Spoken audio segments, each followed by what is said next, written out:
Perdeu a moeda. Mas meu pai mudou um pouquinho essa história e disse que certa vez tinha um sujeito que estava procurando a moeda que ele tinha perdido em tudo quanto é canto. E aí as pessoas vendo ele lá procurar e não achar, perguntavam, mas o que você tanto procura? E ele, a minha moeda que eu perdi. Ah, mas a gente vai te ajudar a procurar então. E olhavam e não achavam a moeda em lugar nenhum. Ah, mas não é possível, essa moeda não está aqui. Você tem certeza que você perdeu essa moeda aqui? E o sujeito respondeu, não, eu perdi essa moeda lá dentro.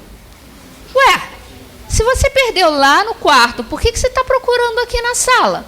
Ah, porque lá é muito escuro para eu procurar. Mas nós muitas vezes fazemos isso como nós mesmos, né? Subimos nas montanhas, vamos nos esconder embaixo dos abismos, qualquer coisa para a gente não precisar olhar para nós mesmos.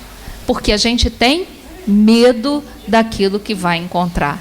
Ora, gente, quando você olha para dentro de você, é claro que você vai encontrar imperfeições, que você vai chamar de defeitos. Então, estou usando aí até a palavra que você usa para você não confundir aquilo que a gente está falando.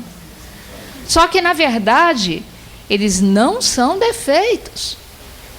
Porque, como eu falei, nós somos obras da mão de um Deus que não faz mercadoria com defeito. Somos todos como deveríamos ser na nossa essência. Isso não quer dizer que sejamos todo mundo igual. Por que eu tenho limitações, que é a forma como eu prefiro chamar essas imperfeições? Vocês já olhem para a história da humanidade. Quais são as construções mais sólidas? Aquelas que permanecem até os dias de hoje. Edificadas há séculos e séculos atrás e permanecem hoje. Como, por exemplo, pirâmides, muralha da China, grandes catedrais. Mas olha para a estrutura dessas construções. As pedras, todas elas lisas e polidas, são? Não. São pedras extremamente rústicas, onde muitas vezes, onde uma é abaulada, encaixa exatamente com a extremidade da outra, e é isso que dá firmeza. Se elas fossem todas lisas e polidas, as construções não permaneceriam, porque as pedras escorregariam uma da outra. Por que então nós temos limitações que nos diferenciam das outras pessoas? Ora, em primeiro lugar, porque nós somos sonhados para viver em comunidade. Se eu tivesse tudo aquilo que eu preciso para eu ser feliz, de forma isolada, eu jamais me relacionaria com outra pessoa. Porque quando eu me relaciono com outra pessoa, eu sempre corro o risco de ser magoada. Então a atitude mais cômoda é a da fuga. Eu me esconder, não preciso de ninguém, eu me basto. Imagina se Deus ia te dar a colher de chá de poder fazer isso. Então é claro que você não foi feito para viver sozinho.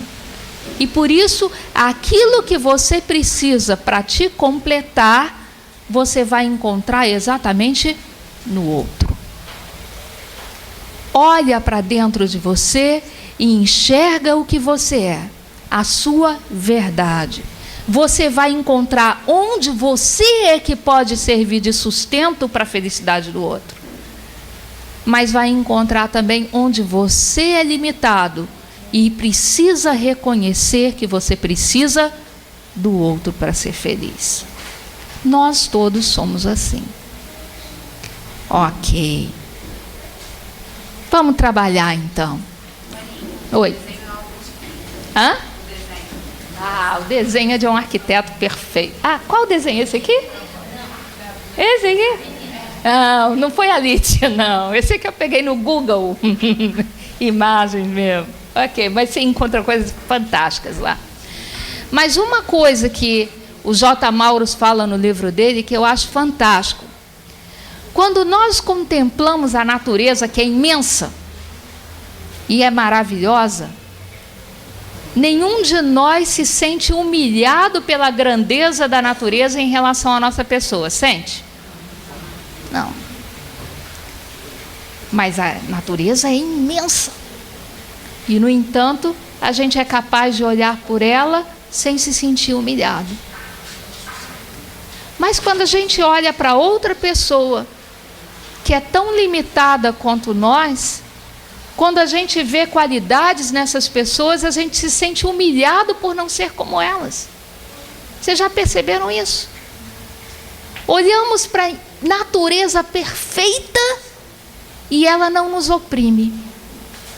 Mas quando eu não gosto de mim, olhar para qualquer qualidade na outra pessoa me incomoda, porque eu me sinto menor do que ele. E porque eu me sinto menor, eu me sinto humilhado por aquilo que ele é. Isso não pode ajudar eu me relacionar bem com o outro, pode? De jeito nenhum. Isso vai, ou tenho duas reações, que a gente vai falar daqui a pouco. Ou eu me ressinto contra aquela pessoa e começo a atacá-la o tempo inteiro com cinismo, indiretas, rejeições, ou essa pessoa se torna a referência de vida, o modelo, o herói que eu quero imitar. Nenhuma das duas reações é algo saudável para eu ser quem eu sou verdadeiramente. Vou até parar aqui, porque a gente falou nessa questão. Hoje eu estou nos Salmos, né? Meu pai costumava cantar um salmo muito bonitinho. Outra música de 1900, Vovó Menina, que acho que nem Eduardo conhece essa. Que é o Salmo 8.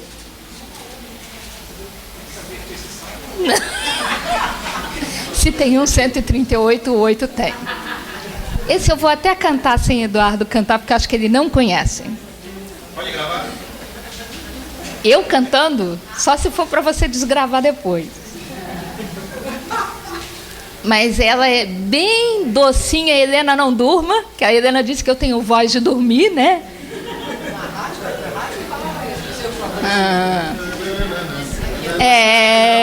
Olha que ele sabe, não é que ele sabe? Olha, qual o programa que você tinha na rádio? Pode falar que você uma audiência das velhas. Uma vez eu recebi uma carta de um ouvinte da rádio que eu tinha uma voz de Violeta pisada. Good Times.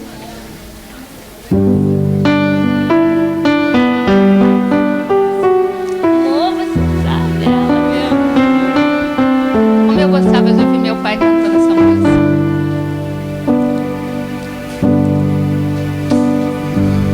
Seu nome, Senhor, é tão bonito. Tu moras no céu lá nas alturas, e até as crianças pequeninas já sabem que vences o inimigo.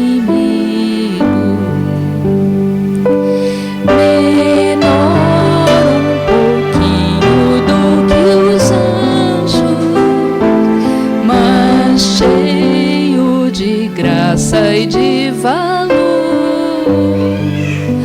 de ti recebeu poder e força, de tudo vencer e dominar. De quem que o Salmo está falando? Menor um pouquinho do que os anjos, mas cheio de graça e de valor. Ti recebeu o poder e força, de tudo vencer e dominar. Sabe essa natureza imensa que você olha e se maravilha? Foi a você, pequenininho, que Deus entregou o poder para controlar. Você não pode ser pouca coisa. Você não pode ser tão pouco quanto você pensa que é. Porque Deus confia em você para cuidar de tudo que é dele. Ao invés de ficar aqui pessoalmente, Ele entrega toda a maravilha que Ele criou para você. Se você confiasse em você tanto quanto Deus confia, você já tinha santificado esse mundo que está lá fora. Mas como a gente confia pouco na gente, a gente deixa Deus agir pouco. E como a gente age pouco, a gente muda pouco. Mas enquanto você está cruzando os braços, o inimigo de Deus não está. E quanto menos você coloca os seus talentos à disposição de Deus para mudar esse mundo, mais chance o inimigo de Deus tem para envenenar. Então, se não é por outra coisa, olha para você e enxerga quem você é, porque Deus precisa de você. Deus conta com você para fazer muita coisa que você não está fazendo. E, gente, você se surpreenderia com o que Deus é capaz de fazer através de você. Eu não sou capaz. Olha para os discípulos que Jesus escolheu para serem apóstolos. No que eles eram melhores do que você? No que eles eram mais santos do que você? Por que eles puderam construir a igreja que Jesus sonhou? Porque eles deixaram Deus agir através deles. É tudo que Deus precisa para fazer muita coisa em você também. Não pense pouco do seu Deus. São Paulo, na segunda carta de Coríntios, no capítulo 4, versículo 7, ele fala uma frase muito, muito interessante. Ele diz assim: nós mantemos esse tesouro em vasos de barro, para que todos percebam que esse poder incomensurável provém de Deus e não de nós. Ou seja, a gente tem medo de olhar para nós mesmos porque temos medo de enxergar essas limitações. Mas São Paulo achava que essas limitações eram o principal ponto. Porque se você aparecer pregando o evangelho na frente das outras pessoas e parecer 100% santo e 100% perfeito, quem é que você vai animar para dar uma chance para Deus? Ninguém.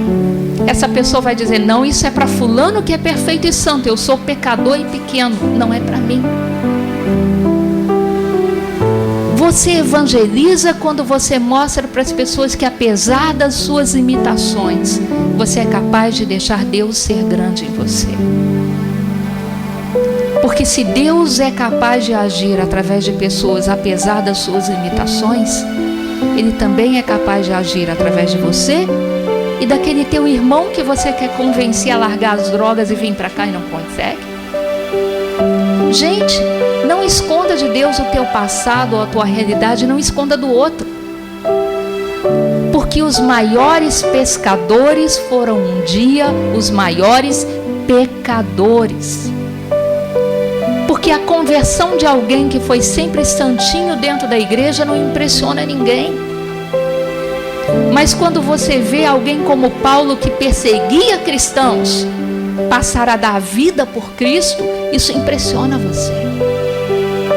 Quando você vê alguém como Pedro, que era tão fraco para negar Jesus tantas vezes, de repente assumir o poder e a autoridade para conduzir a igreja de Deus, isso impressiona você.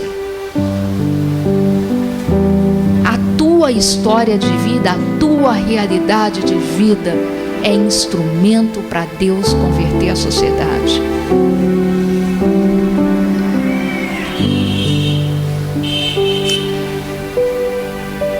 Limitações são fontes de humildade e não de humilhação. Aquilo que você tem que não é tão perfeito hoje é exatamente onde você reconhece a necessidade de Deus para te ajudar a se santificar e do outro para te ajudar a controlar as suas inclinações e as suas manias. Quando você olha para o seu espelho, o que você está vendo é o reflexo. Mas, gente, o original tem que ser mais importante do que o reflexo. Não deixe que o espelho que você faz que o outro seja na sua vida seja mais importante do que aquilo que você verifica quando olha para dentro de você mesmo. O que o outro te diz a teu próprio respeito não pode determinar ou ser mais importante para você ser quem você é do que aquilo que você enxerga como sendo a sua realidade. Ora, quando você não tem uma autoimagem a seu próprio respeito, uma imagem positiva, isso certamente vai te levar a ser alguém tomado pela depressão. Porque quando você não gosta de você, você está sempre insatisfeito com o que você faz. Você está sempre insatisfeito com o que você é. Você está sempre insatisfeito com o que os outros fazem com você, ou falam de você, ou pensam de você.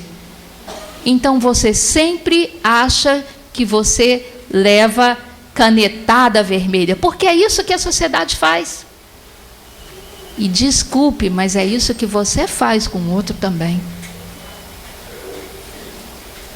Quando você vê a correção da tua prova pela professora, o que você fez de certo, ela dá um tiquezinho, não é isso? O que você fez de errado, ela escreve de vermelho, bem grande, sublinha e chama a atenção, escreve com letra desse tamanho. Não é isso que acontece? É igualzinho que você faz com o outro. Aquilo que ele fez para você que te magoou, você sempre considera como sendo muito maior do que todas as vezes que ele te fez sorrir e te fez se sentir bem. Porque a imperfeição do outro me consola. E as qualidades dele me incomodam quando eu não gosto de mim mesmo. Então, por isso, me relacionar com alguém quando eu não gosto de mim mesmo é algo muito complicado. Porque eu olho para o outro tentando muito mais enxergar os defeitos que vão me compensar do que enxergar as qualidades que ele tem para me oferecer. E me desculpa, mas as pessoas reagem àquilo que a forma como a gente trata elas. Vocês conhecem a história do seu João e do seu José? A história do jornaleiro que meu pai contava. Certa vez, um senhor entrou numa banca de jornal para comprar uma revista, e o jornaleiro, muito amável, recebeu essa pessoa e estava lá atendendo, entregando a ele a revista que ele estava procurando. O nome desse jornaleiro era José. E de repente entra um sujeito todo atabalhoado. Eu não estou com vocabulário muito bom ultimamente, né, amor? Pois é. É estresse, meu bem. Mas ele chega todo estabanado, todo violento, todo rude. Cadê meu jornal? E o jornaleiro, bom dia, seu João, como está o senhor? Olha que chuva caindo lá fora, isso vai ser bom para as flores, né? Eu já não disse para o senhor que eu quero meu jornal? Ah, pois não. Olha, as notícias que o senhor vai ler hoje não são lá muito boas. Infelizmente, você viu, os jovens quebraram não sei o que lá numa manifestação. Mas cadê meu troco que eu estou com pressa? Ah, está aqui, seu João, desculpa a demora. Olha, um bom dia para o senhor, lembranças para a família, lembranças para a senhora. E o sujeito vai embora sem nem falar até logo. Aquele estranho que assistiu tudo isso se volta para ele e fala, seu José, que é isso? Ah, é o seu João que mora no prédio aqui em frente. Ah, ele vem aqui há muito tempo. Todo dia ele compra o jornal aqui. Mas aconteceu alguma coisa que ele foi tão mal educado com o senhor? Ah, não, ele é assim todo dia. Todo dia ele trata o senhor desse jeito? Ah, é, todo dia, não muda nada. E o senhor ainda assim continua sendo gentil com ele? Claro. Mas se ele te trata com tanta grosseria, por que o senhor se dá o trabalho de ser tão amigável com ele? E o seu José responde, porque eu não dou a ele o direito de determinar como eu vou ser como pessoa.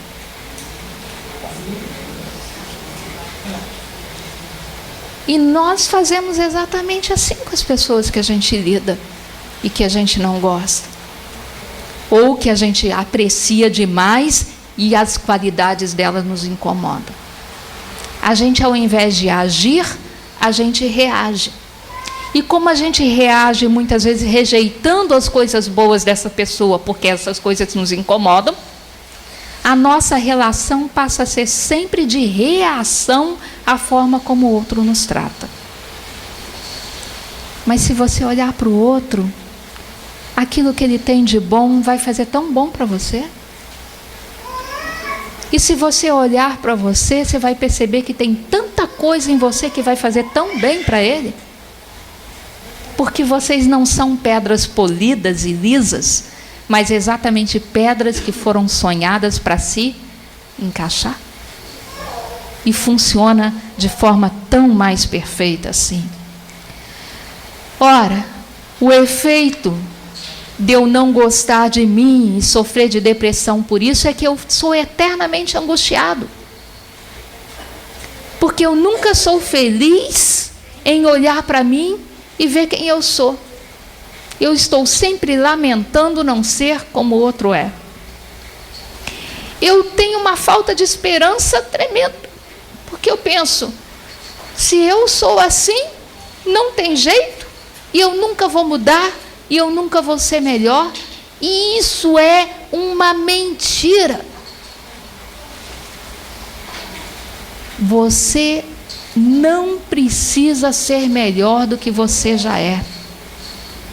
O que você precisa é exatamente ter a coragem de ser quem você é.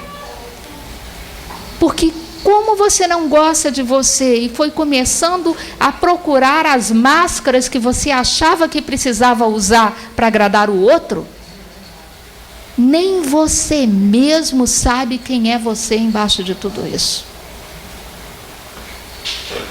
E, gente, as mentiras que a gente cria para conquistar a admiração do outro, elas nos escravizam e causam mais angústia ainda.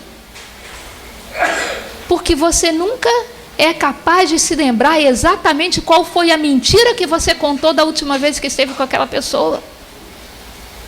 E tem medo de se encontrar com ela e se contradizer e ela descobrir que você não é nada daquilo.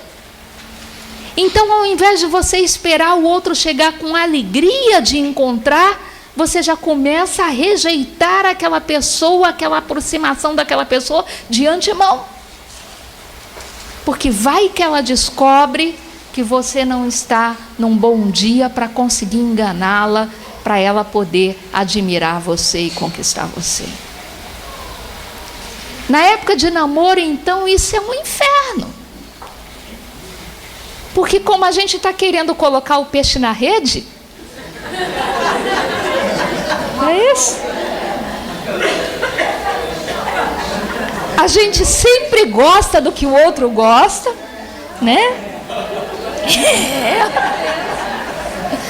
A gente sempre pensa o que o outro pensa. A gente sempre admira o que o outro admira. Sempre concorda com tudo que ele fala. E aí, quando casa e a máscara sai, gente,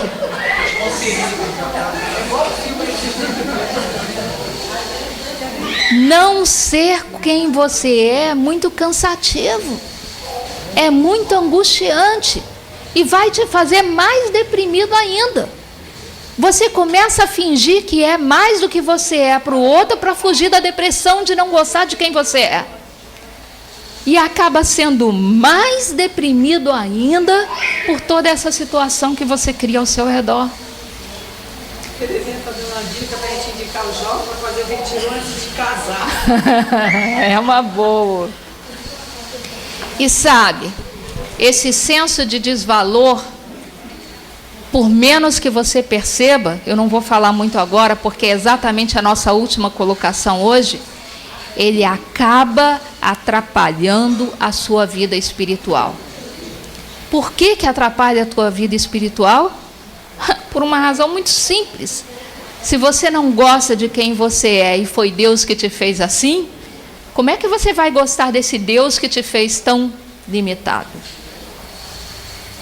Então, para você combater isso, esse senso de desvalor, de ansiedade, de incapacidade, esse complexo de achar que você sempre é pior do que o outro, se você não cuidar bem, você vai assumir como verdades as maiores mentiras que o mundo já inventou.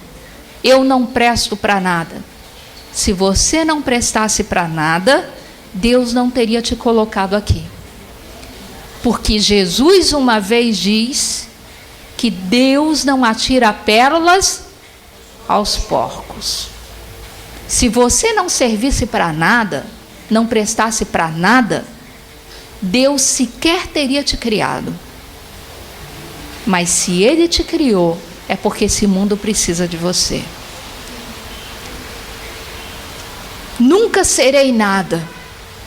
Você não será nada mesmo, isso é verdade. Porque você já é hoje. Você existe.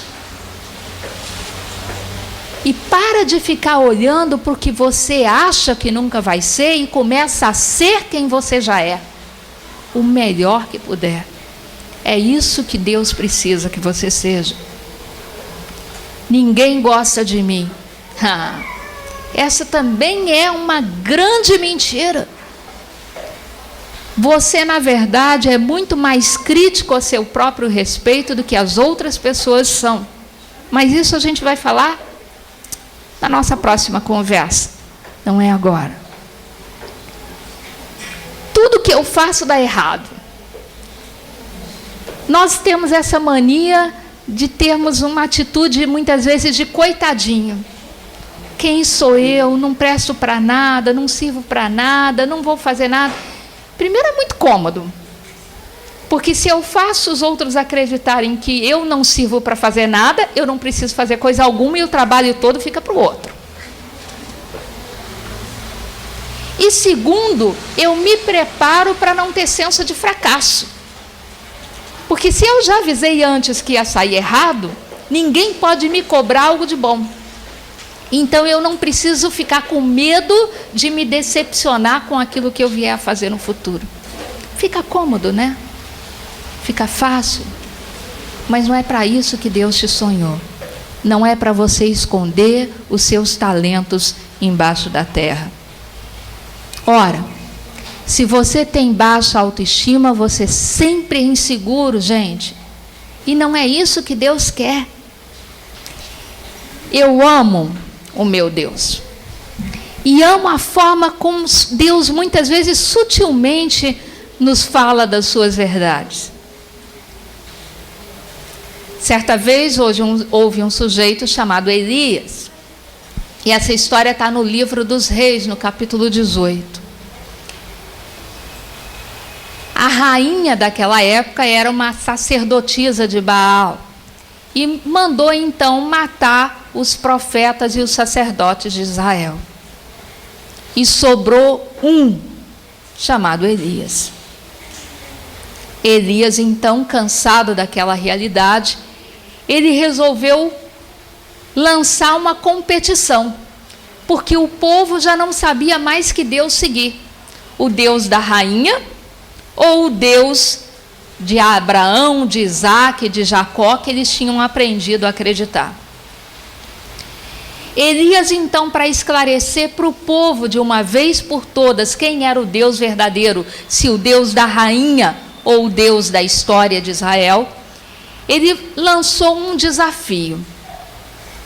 Ele chamou os 450 sacerdotes de Baal e disse: vamos verificar quem é o Deus verdadeiro. Vamos cada um de nós imolar um touro para oferecer em sacrifício para o nosso Deus. Mas, ao invés de nós mesmos queimarmos esse touro em sacrifício, vamos deixar que aquele que é o Deus verdadeiro lance o fogo sobre a oferta para consumir o touro oferecido em holocausto. E eles fizeram isso. E aí, no dia do desafio, Elias olhou para os 450 sacerdotes de Baal e disse assim: olha, eu sou um só, vocês são 450, então vocês têm direito de prioridade, façam aí o sacrifício de vocês. E os 450 sacerdotes de Baal, então, começaram a dançar e a cantar para o Deus deles lá, e pedir o fogo para cair, e nada de fogo descer. E chegou um ponto que eles começaram a pegar facas e se autoflagelar para o seu Deus, e nada de fogo descer. E Elias estava tão seguro de que o Deus dele era o Deus verdadeiro, que ele, num determinado momento, virou para os sacerdotes e disse: gente, grita mais alto. De repente o seu Deus não está ouvindo. Ele pode estar viajando, ou foi ao banheiro, ou está dormindo. E aí é que os sacerdotes então começaram a se cortar mais e a gritar mais, e nada de fogo cair. Quando eles já estavam roucos e sem voz, Elias, seguro do seu Deus, mandou cavar uma grande fossa ao redor do touro que ele estaria oferecendo em sacrifício a Deus. E quando essa fossa ficou pronta, ele mandou que jogassem água em cima daquele touro e molhasse tanto a madeira que a água escorrida pudesse encher todo aquele fosso que foi cavado em volta. E o povo fez isso. E quando o fosso estava cheio, Elias não gritou. Elias não se flagelou.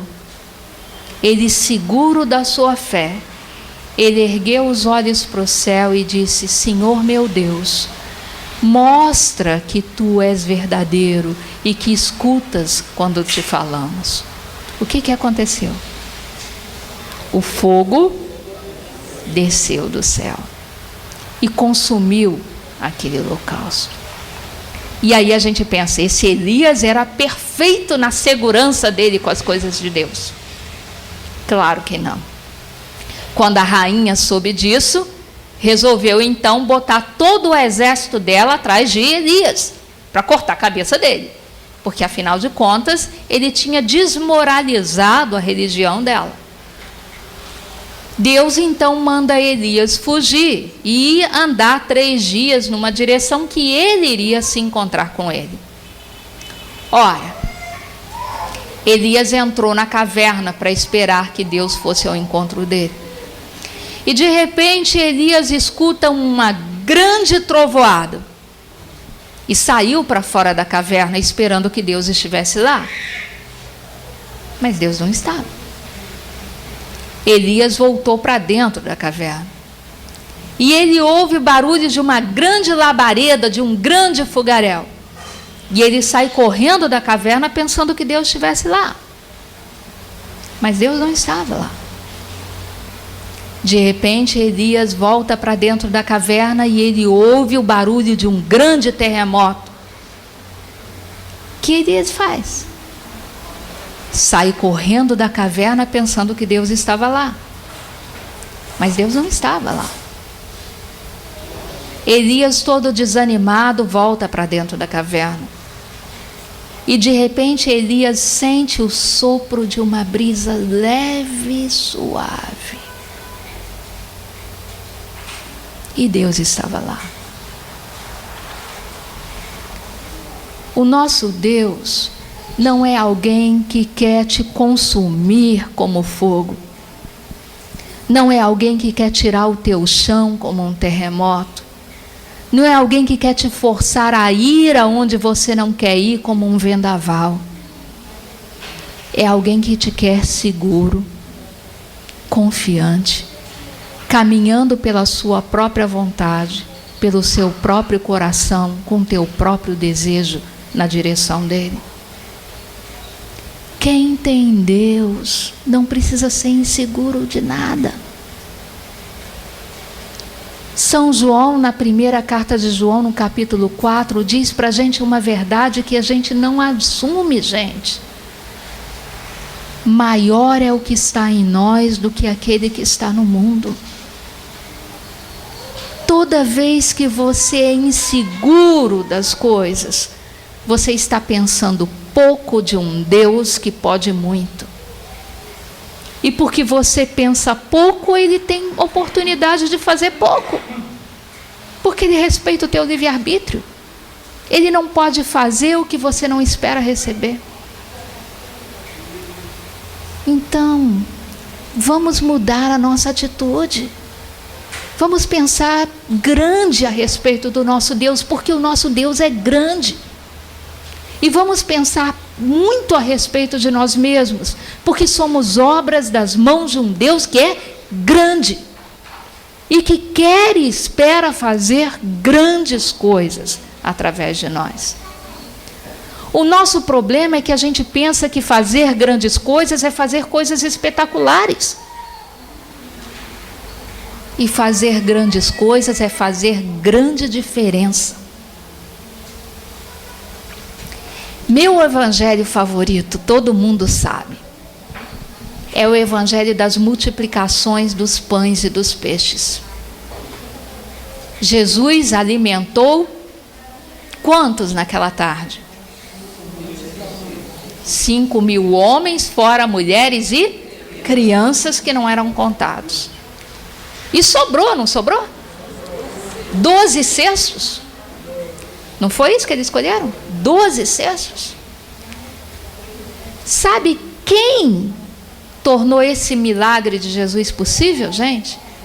O poder de Deus? Não, o poder de Deus sempre está aí. Foi um garotinho. Um garotinho que tudo que ele tinha eram 5 pães e 2 peixes. Um garotinho que podia ter olhado e pensado: de que me serve o pouco que eu tenho diante da necessidade tão grande desse povo todo para comer? E ele podia então ter se acomodado no senso de pequenez e enterrado o talento dele na areia, não podia? Mas ele teve a coragem de se dirigir para colocar o pouco que ele tinha à disposição de Deus. E quando ele coloca o pouco que ele tem à disposição de Deus, ele dá a Deus a oportunidade de fazer muito mais do que o necessário. Por menos que você acha que você tenha, é mais do que o suficiente para Deus fazer muito. Mas para isso você precisa sair de si mesmo, dar o passo na fé e dizer: o pouco que eu tenho, que eu acho que é pouco, Deus não acha não. Porque se ele achasse que era pouco, ele teria me dado mais. Se ele não me deu mais, é porque eu não preciso de mais para aquilo que eu posso fazer. Mas às vezes a gente gosta de pensar pouco a nosso respeito, exatamente porque muitos de nós vivem à base de um senso de autopiedade. Como a gente não acha que tem qualidades o suficiente para o outro nos admirar, a gente quer então despertar a atenção do outro nos fazendo de coitados. Eu sou tão pouco. E aí a gente, quem se acha e se faz de coitado, escraviza o outro de uma forma incomensurável. Porque faz com que a vida de quem está próximo fique em torno dele, fazendo por ele aquilo que ele não precisaria que fosse feito, na verdade.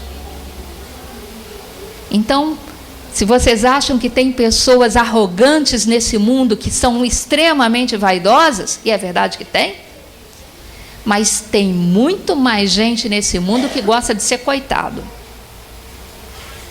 Porque desperta simpatia, não cria grandes expectativas no outro, não frustra o outro e ainda desperta atenção, carinho e zelo o tempo inteiro.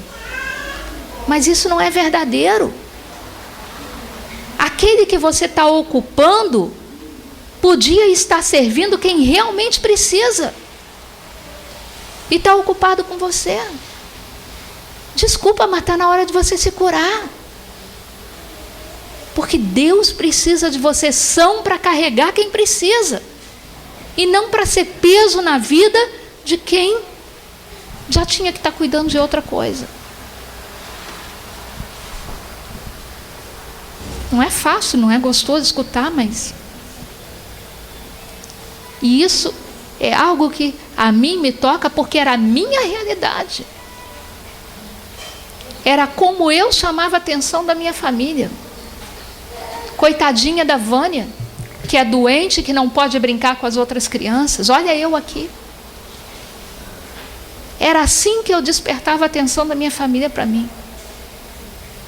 Não ajuda, gente.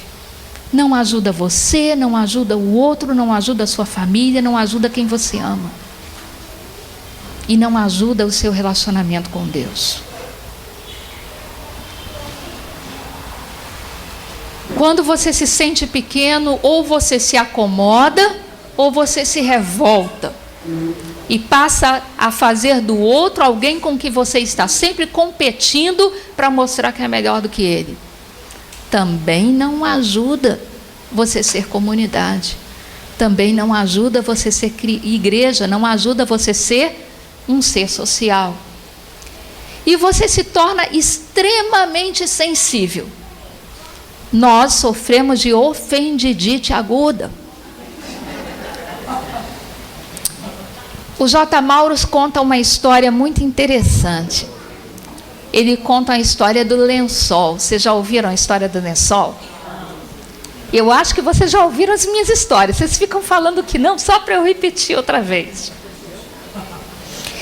Mas a história do lençol é realmente interessante. O que aconteceu foi uma mulher que tirou o dia para lavar os lençóis da casa. E ela, então, passou o dia inteiro lavando aqueles lençóis, ficaram alvíssimos. E ela pendurou os lençóis no quintal da casa. Só que o vizinho tinha o portão mal fechado e o cachorro do vizinho entrou no quintal dela. E o cachorro dela ficou louco e começou a correr atrás do cachorro do vizinho. E na correria eles se embolaram nos lençóis e os lençóis foram todos no chão. E como o chão era de terra e estava molhado da água que ela tinha usado para lavar os lençóis que estavam alvíssimos começaram a ficar todos cheios de lama. E quando o vizinho ouviu a barulhada e chegou e olhou por trás da cerca, ele não acreditou no que se passou. Esse é o fato. Aí chega o marido em casa e a mulher vai contar para o marido o que aconteceu. Versão 1.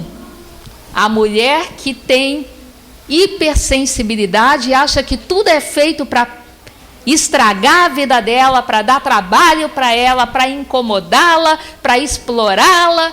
Ela vai contar para o marido assim: bom dia, meu bem, como é que foi teu dia? Ah, meu dia foi um horror. Um horror? Mas o que aconteceu? Ah, você nem imagina. O que, meu bem? O que aconteceu? Ah, aquele infeliz desgraçado desse nosso vizinho que não tem o que fazer. Deixou o portão dele aberto e aquele vira-lata vagabundo do cachorro dele entrou no nosso quintal. E eu que tinha passado o dia lavando os lençóis, quando o nosso cachorro viu aquele usurpador, cretino, vira-lata, que ele pegou, entrou no nosso quintal, é claro que ele quis botar o vagabundo daquele cachorro para fora. E eles correram e jogaram todos os meus lençóis no chão e eu tive que lavar tudo de novo. E aquele imprestável daquele vizinho mandou a mulher dele, vagabunda, lavar meus lençóis? Não! Ficou olhando de boca aberta. Mas eu pego ele. Ele vai ver só se da próxima vez que eles lavarem, eu não boto meu cachorro lá para fazer a mesma coisa.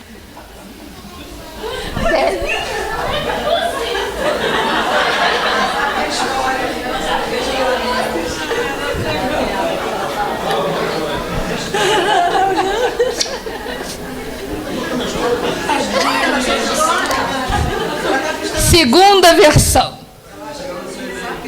Marido chega em casa. Pergunta: meu bem, como é que foi teu dia? Ih, meu bem, nem te conto. Que foi? O que aconteceu? E olha, se a gente tivesse aquelas câmeras aqui do Faustão para filmarem hoje, a gente tinha ganhado qualquer concurso de pegadinha. Por quê, meu bem? O que aconteceu? Ô, meu bem, lembra que eu falei para você que eu ia passar o dia lavando os lençóis? Lembro. Pois é, lavei. Ficaram lindos. Aí, meu bem, você imagina que o coitado do vizinho, a mulher dele não está passando bem? Ele, em vez de fechar direito o portão, ele deixou mal fechado. E o cachorro dele entrou no nosso quintal. Ah, você não acha que o nosso cachorro ia querer deixar ele tomar espaço, né? Ele ficou louco. Começou a correr atrás do cachorro do vizinho, que é muito menor do que ele, coitadinho. O cachorro se assustou, quis se esconder no meio dos lençóis, o nosso cachorro foi em cima. Meu bem, eles se enrolaram um no outro, jogaram os lençóis todos no chão. Parecia videocacetada, meu bem, um monte de fantasma. Você só via lençol branco em cima de cachorro, correndo para lá e para lá e se sujando de barro. Olha, tive que lavar os lençóis de novo, mas valeu a pena, porque eu ri tanto. Porque o coitado do vizinho, quando ouviu o barulho e chegou do outro lado, ele olhava com uma cara de desespero tão grande que eu não sabia se eu pegava os meus lençóis ou se eu consolava o coitado.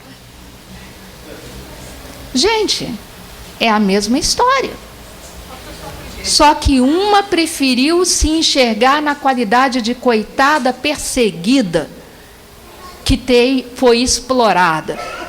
E a outra viu que, na verdade, aquilo ali tinha sido um incidente. E aí eu te pergunto, quantas vezes alguém que você acha que te magoou, realmente te magoou? Ou foi a forma que você encarou a atitude ou a palavra daquela pessoa? Você nunca aconteceu na sua vida de você fazer ou falar alguma coisa para alguém, crente que ia ajudar, e você acabar machucando essa pessoa? Nunca aconteceu com você? Se nós nos gostássemos mais, a gente teria menos a perdoar nas outras pessoas. Que a gente pararia de ver tudo aquilo que os outros nos fazem como uma perseguição. Mas como a gente não gosta da gente, a gente acha que tudo que os outros nos fazem é proposital, porque a gente não vale a pena.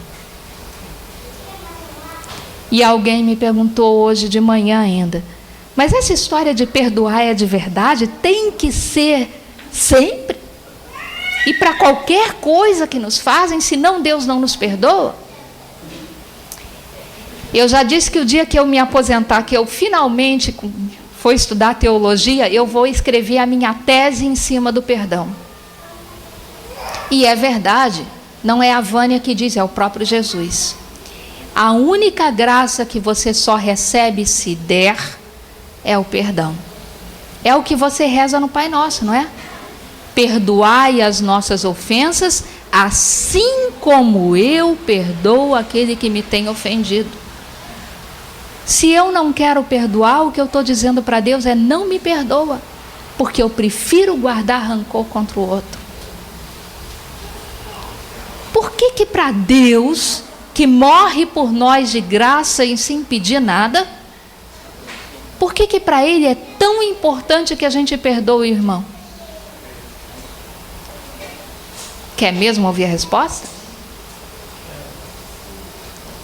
Porque se você não perdoar o outro, quem está sendo injusto é você. Sabe por quê? Por uma razão muito, muito, muito simples. Por pior que tenha sido o pecado do outro contra você, ele hoje está puro como a neve. 100%. Porque o pecado que ele cometeu contra você, Deus pagou o preço dele naquela cruz, morrendo por ele. Então, se você quer cobrar alguma coisa, não é mais daquela pessoa que te magoou, porque a culpa dela foi quitada. apagada, lavada no sangue do Cordeiro. Se você quer cobrar alguma coisa, vá perguntar para Deus, não para aquela pessoa que te magoou. Se você não acredita que o sacrifício de Jesus na cruz foi capaz de pagar o preço do que o outro te fez, como você vai acreditar que o preço dos seus pecados foram igualmente apagados? Não tem duas verdades, gente, é uma só. Se ele pagou o preço do seu pecado na cruz, é claro que ele pagou o preço do pecado do outro também. Se você ganhou o céu com o sacrifício dele na cruz, é claro que o outro ganhou também. Não tem como fazer balança nisso. É igual. Se você acredita que você foi perdoado por Deus, o outro também foi. E o meu pai costumava dizer até mais. Ele dizia: cuidado com aquela pessoa que você não quer perdoar e não quer gostar nesse mundo. Porque lembre-se que Jesus tem um senso de amor imenso e de humor maior ainda. E ele é quem foi preparar as moradas no céu. E se tem alguém aqui na terra que você não suporta, e Jesus morreu por ele, pode crer que o teu vizinho de porta no céu vai ser exatamente aquela pessoa. Aprenda a gostar dela aqui, antes que você tenha que viver a eternidade inteira com ela no céu. Porque é assim que o nosso Deus age. Ora, se a gente não gosta da gente, a gente vive escravo do medo. Medo que o outro não nos admire, medo que o outro não nos ache bonito, medo que o outro não nos ache competente, medo que o outro não nos ache simpático, porque a gente precisa que eles digam tudo isso para a gente se sentir amado. Deus te ama de graça. Você não precisa, na verdade, provar seu valor para Deus e nem para o outro. Porque, na verdade, quando você tem muita necessidade de provar para Ele que você vale muita coisa, ele acaba se formando a opinião de que ele também tem que provar muita coisa para você. E aí a relação de vocês, ao invés de ser uma relação de se doar um para o outro, acaba sendo uma relação comercial. Me dá tanto de apreço que eu te dou tanto de apreço de volta. Não tenha medo de ser quem você é, de olhar a sua verdade, de mostrar e trazer para a luz essa verdade. Ah, mas eu não vou conseguir mostrar verdadeiramente quem eu sou, e aí ele não vai gostar de mim. Vocês já ouviram a historinha da pedrinha? Não. Tinha uma pedrinha que morava no fundo de uma caverna embaixo da terra. Certa vez, uma minhoquinha passou por aquela caverna e se arrepiou e disse para a pedrinha: puxa, como é frio e escuro aqui.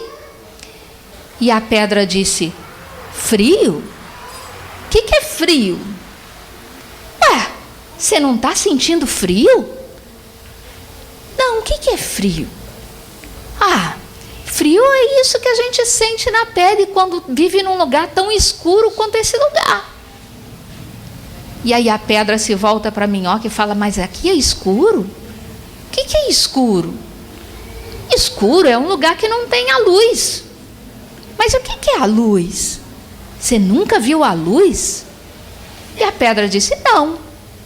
Aí a minhoca disse: então vamos lá para cima, que eu vou te mostrar a luz. E a pedra foi. E quando a pedra chegou na superfície, e o sol brilhando iluminava tudo, e o calor do sol aquecia tudo, Ela, agora eu entendi o que é luz.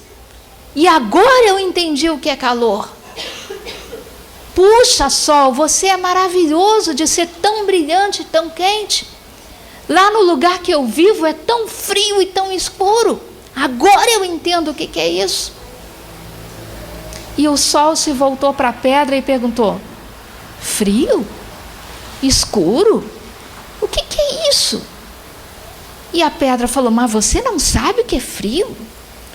Não, nunca viu um escuro? E o sol disse: não. E a pedra disse: então vem aqui para baixo que eu vou te mostrar na minha caverna o que é escuro e o frio. E o sol foi. Só que quando o sol chegou lá embaixo, ele olhava em volta e perguntava à pedra: onde está o escuro? Onde está o frio? Gente, você tem medo de olhar para dentro de você porque você acha que só tem escuro e frio. Mas deixa o sol, que é Deus, iluminar a sua verdade. Vê se você vai encontrar frio. Vê se você vai encontrar escuro. Confia no seu Deus. Deixa os seus medos de lado. Dá uma chance para Ele. Se nós não gostamos de nós mesmos, nós acabamos criando barreiras que nos isolam das pessoas e nos isolam de Deus. Porque se a gente tiver uma muralha nos envolvendo, o outro não pode chegar perto, o outro não pode nos magoar, não pode nos decepcionar e não pode levar a gente a gostar ainda menos de quem a gente é. Mas Jesus já nos ensinou que não serve você ficar se escondendo da vida. Ele não morreu por você numa cruz para isso. Ele morreu para que você tivesse vida e vida em abundância. Se esconder do mundo nessa cortina de gelo para não sofrer é desperdiçar o sacrifício de Jesus naquela cruz para você. Ele não morreu para você ter uma vidinha. Ele morreu para você ser feliz. E você tem o dever de abraçar essa vida que Deus te deu e conquistou para você. Não se isole. Dê uma chance para Deus. Dê uma chance para o outro. Você vai se surpreender. Porque quando você olha para as coisas e para os outros, sempre tentando enxergar o feio e o pequeno para se consolar, não é diferente do dia que você tem a ocasião de perceber como o outro te olha e ele ter o mesmo tipo de reação a seu próprio respeito. As suas qualidades incomodam o outro tanto quanto as do outro incomodam você, se vocês não gostam de si mesmos. Mas nós somos feitos para viver como igreja, em sociedade. Então temos que aprender a olhar para nós mesmos e assumir as nossas verdades. Se eu não faço isso, eu não acredito que eu sou um ser que vale a pena. E se eu não acredito que eu sou um ser que vale a pena, eu não acredito que Deus me ame de verdade, porque Ele me fez assim. E se eu não acredito que Deus me ama, se eu não acredito que Ele morreu numa cruz por mim, que eu valia a pena esse sacrifício, crer é um grande risco. Porque eu começo a pensar que da mesma forma que como eu me julgo e me acho sempre devedor, que Deus me olha da mesma forma. E gente, se competir com o outro já é difícil, se você for competir com Deus e não acreditar que Deus olha para você com amor e te enxergando como alguém precioso, como é que você sobrevive?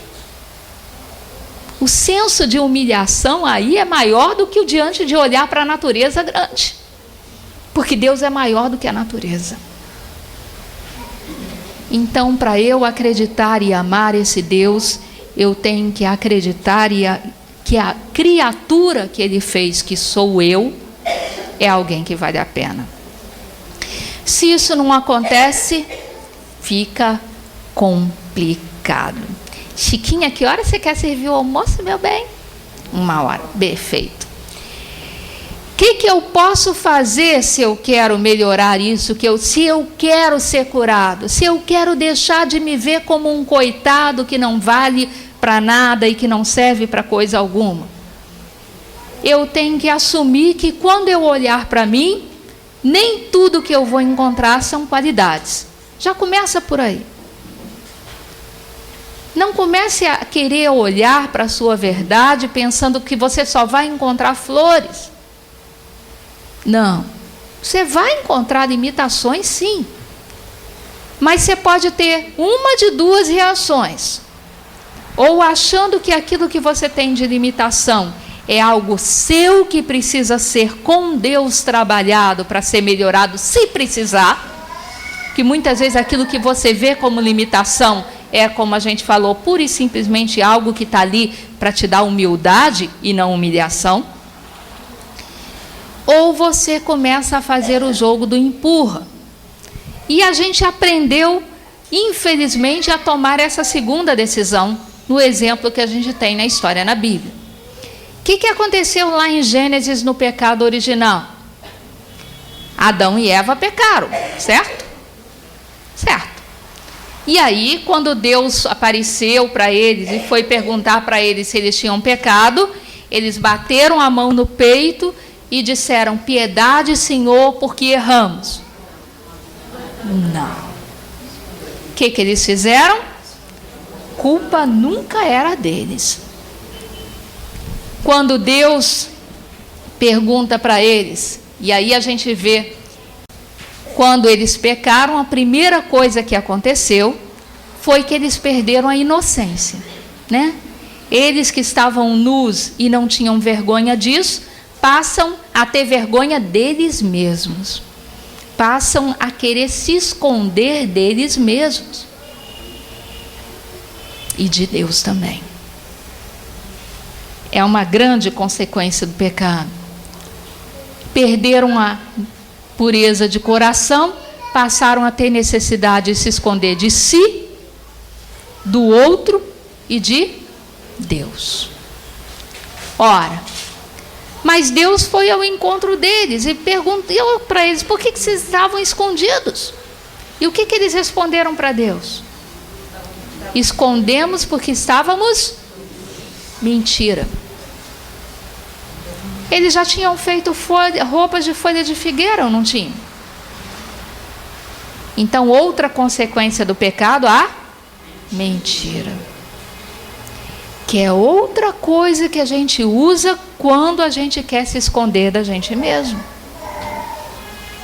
E a mentira escraviza. E não se esqueçam que o pai da mentira é aquele que a gente não precisa falar a respeito dele, porque a gente vai usar o tempo falando de Deus, né? Vale mais a pena a gente falar de Deus do que perder tempo com o outro lá. Mas a mentira entrou no mundo. E Deus então pergunta para eles: mas quem te revelou que você estava nu? Por um acaso vocês comeram do fruto que eu disse para não comer? E aí o que o Adão fez? Falou: Senhor, desculpa, mas eu comi. Não. A mulher que tu me deste por esposa me deu e eu comi. Então, para Adão, quem era o principal culpado? Deus. A mulher que tu me deu por esposa. Se você não tivesse me dado essa mulher, eu não teria comido, né? Então, em primeiro lugar, a culpa era de Deus, e segundo, da mulher. Ele, Adão, o coitado. E aí Deus se volta para Eva e pergunta: você fez isso, Eva? Eva bateu a mão no peito e disse: desculpa, Senhor, eu fiz. Não, a serpente me enganou e eu, coitadinha, comi. Gente, esse jogo de transferência é algo que a gente usa o tempo inteiro para fugir da gente mesmo. A culpa é sempre do patrão que nos persegue, é sempre culpa da professora que não gosta da gente, é sempre culpa do namorado que nos trai, é sempre culpa do marido que não dá atenção, é sempre culpa do mundo inteiro. Porque é mais fácil olhar para culpado em volta do que olhar para dentro. Quando eu entrei no BNDES há 20 anos atrás, a primeira pessoa que me acolheu, quando eu cheguei no primeiro dia para trabalhar, foi um economista que trabalhava lá naquele setor que eu fui alocado. E ele era um amor de pessoa, super gentil, eu fui super bem acolhida por ele. Essa pessoa, ela tinha uma certa tendência a levar tombos na rua. De vez em quando ela saía para almoçar e não voltava. E a gente, preocupado, o que aconteceu com fulano? Daqui a pouco tocava o telefone, levou um tombo na rua, está no hospital fulano de tal. Voltava, 2, 3 dias depois, caía de novo, outro tombo, outro hospital. Anos assim. E a gente falava, fulano, vai no médico, por que você cai tanto assim? Só que ele era homossexual. E ele tinha medo de ir no médico porque ele tinha medo de ser diagnosticado que ele estava com AIDS. Então ele não ia no médico. Até que alguns anos depois eu fui fazer uma viagem com ele, nós dois, para visitar uma empresa que estava pedindo financiamento. E para entrar no avião foi um parto, porque ele não conseguia andar. E eu levei um pito da aeromoça, como se eu tivesse omitido o fato dele precisar de auxílio para ela providenciar uma cadeira de rodas. Ele jamais admitiria andar numa cadeira de rodas. Chegamos na fábrica, ele não conseguiu sair do escritório do presidente da empresa. Eu vistoriei a fábrica inteira sozinha. Quando a gente voltou para o Rio, eu falei com o meu chefe, olha, o fulano está pior ainda, ele precisa ir no médico, a gente não pode mais ficar acobertando essa situação. E aí o meu chefe chamou ele na sala e falou, fulano, para você continuar aqui no departamento, você tem que essa semana procurar um médico. Sabe o que aconteceu com ele, gente? Não, ele foi ao médico.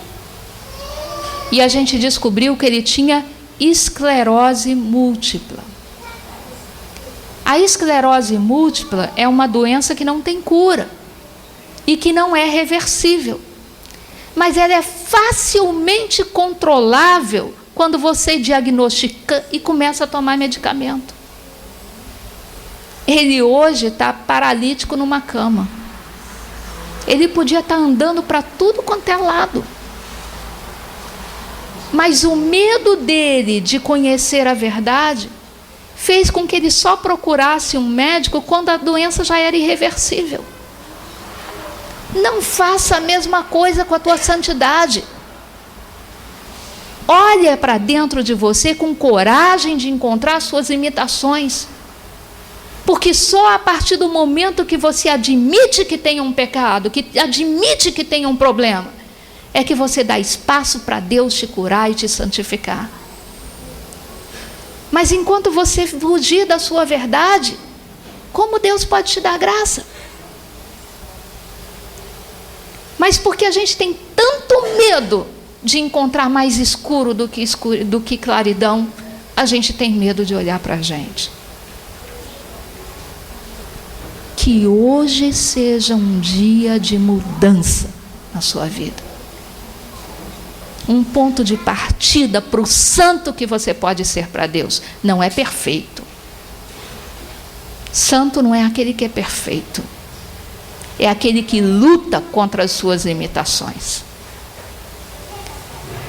Tem um santo da nossa igreja, dizem que era Santo Agostinho, que ele tinha uma mania de vencer a ele mesmo de uma forma muito concreta. Ele se levantava de manhã, olhava para ele mesmo e dizia, qual o pecado que eu vou vencer no dia de hoje? E ele pegava um pedacinho de papel e traçava os tracinhos que formariam aquela palavra.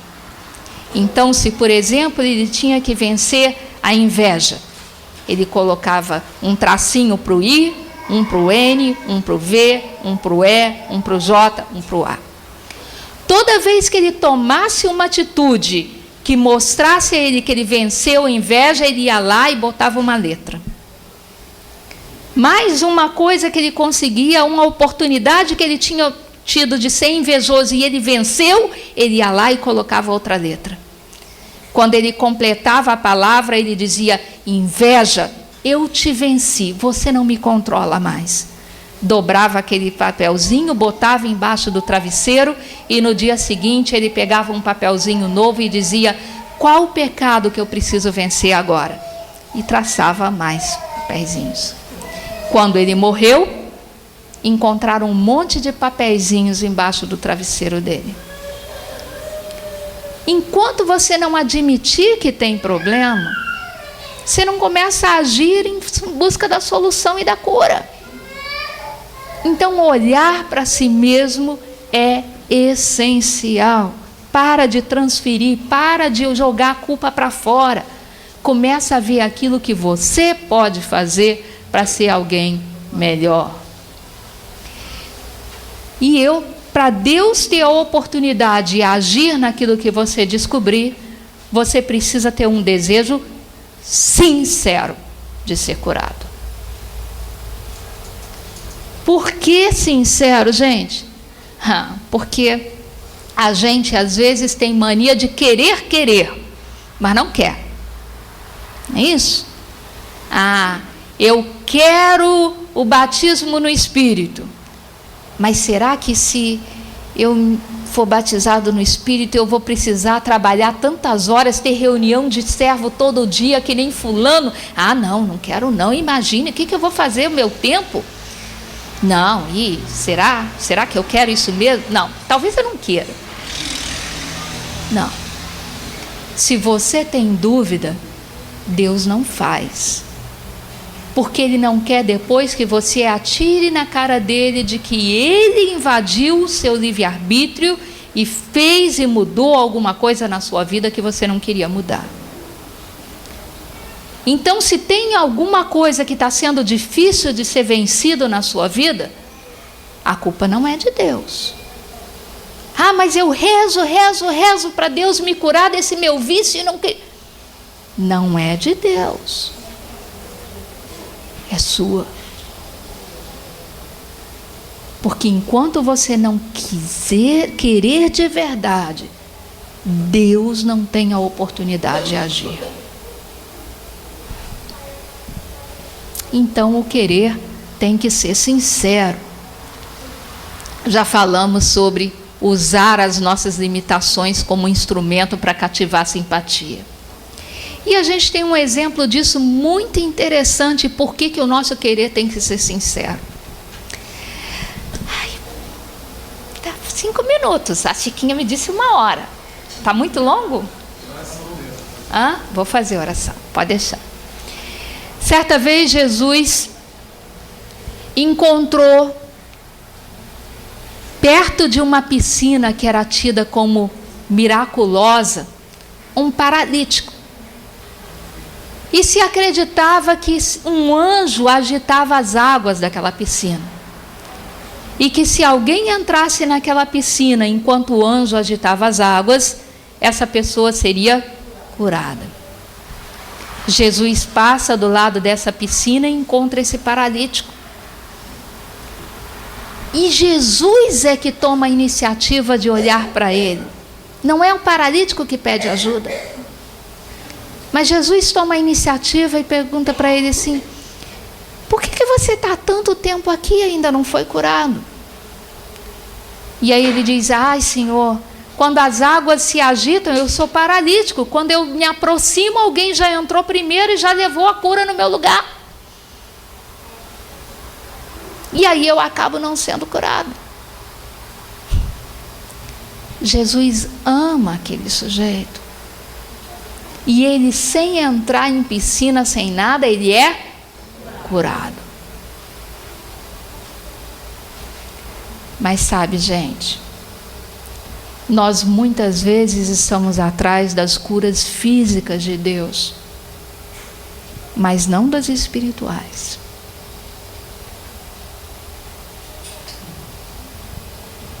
Quando o povo viu aquele homem curado, porque tinha sido uma cura num dia de sábado, perguntaram para esse paralítico: quem te curou? Para a gente condenar. E o paralítico disse: eu não sei. Ele se aproximou de mim numa multidão e eu não o conheço. E os sacerdotes foram embora. Alguns dias depois, Jesus passa no mesmo lugar e encontra o paralítico e vê que ele está andando. E Jesus se aproxima dele e diz: não voltes a pecar para não te acontecer coisa pior. Sabe o que esse homem faz? Ele fica tão revoltado porque Deus pediu para ele a cura espiritual que ele busca os sacerdotes e denuncia Jesus.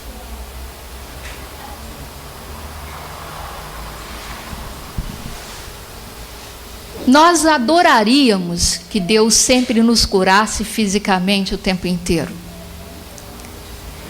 Mas sabe de uma coisa que eu respondi há pouco tempo no Lumen Christi?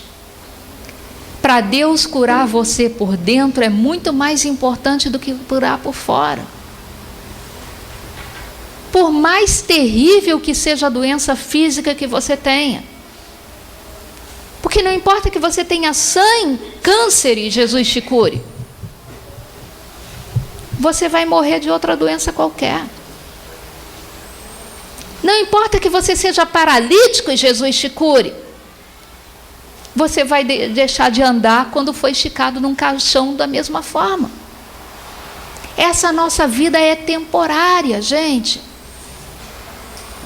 Tudo aquilo que Deus te cura fisicamente não vai impedir a morte de te levar um dia. Por isso é muito mais importante para Jesus, ao invés de te curar fisicamente, te curar para a vida que é eterna. Mas essa é muito mais difícil da gente permitir que Deus haja. É muito mais difícil a gente querer dar a Ele autorização para mexer. Porque a gente tem medo dele fazer mais do que o que a gente quer. Porque, na verdade, o pecado é algo prazeroso para a gente. E a gente tem medo do que sobrar depois de Jesus nos ajudar a vencer a nossa tendência ao pecado, não ser tão bom. Isso é cegueira. Porque o nosso Deus é um Deus maravilhoso. Não pode haver prazer maior na sua vida do que estar na presença do seu Deus. Deixa Jesus tocar em você agora.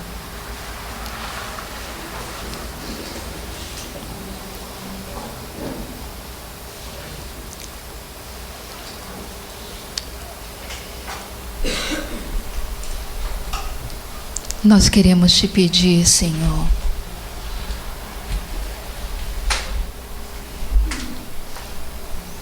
vem olhar para dentro de nós conosco. Nós não queremos fazer essa caminhada sozinhos, Senhor, porque o Senhor sabe que temos medo.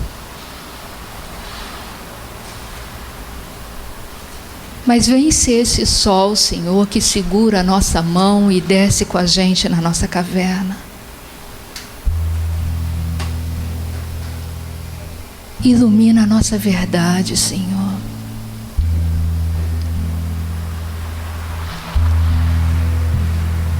Retira a nossa cegueira e os nossos medos.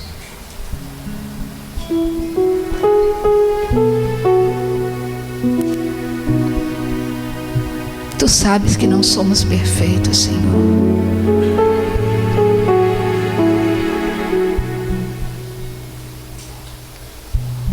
Mas queremos contigo agora descobrir que não somos tão ruins assim.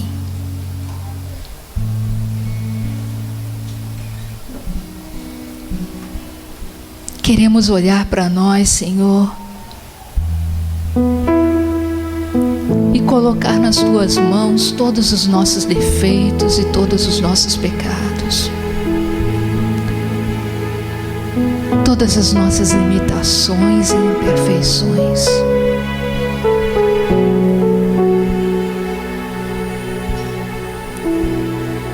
Senhor nosso Deus,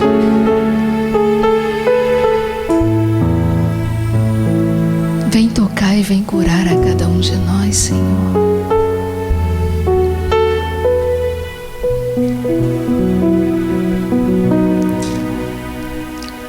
Esses nossos vícios, essas nossas manias, esses nossos apegos, que fazem da nossa realidade algo frio e escuro.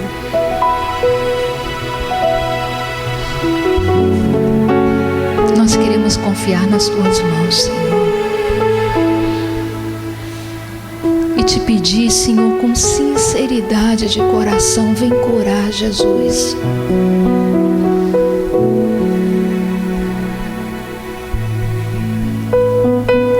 Vem nos ajudar, Senhor, a soltar os grilhões que nos apegam a esses vícios.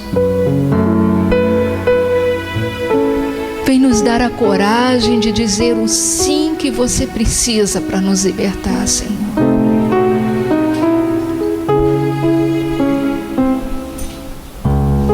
Jesus, por favor, nos ajuda, Senhor.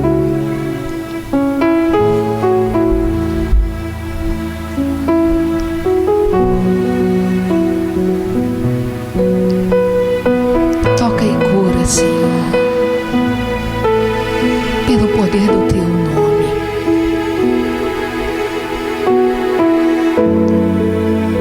Nós queremos te louvar, Senhor, pela tua vitória.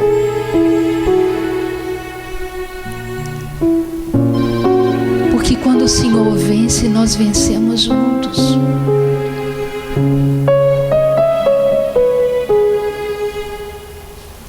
Vem nos ajudar, Senhor, a permitir que o Senhor possa nos amar como você quer nos amar. Porque quantas vezes, Senhor, a gente precisa colocar essa muralha para o Senhor não chegar tão perto. Porque temos medo, Senhor, do Senhor esperar de nós mais do que a gente é capaz de realizar. Temos medo que o Senhor nos peça mais do que a gente tem vontade de entregar. Temos medo de confiar, Senhor. Temos medo de mudar. Porque é tão mais fácil continuar sendo quem a gente já conhece do que te dar a chance de mostrar que podemos ser alguém muito diferente. E com isso não percebemos que o que o Senhor quer não é que a gente seja alguém diferente, Senhor, mas que a gente seja quem a gente é de verdade, e nem quem a gente acha que precisa ser para agradar o outro.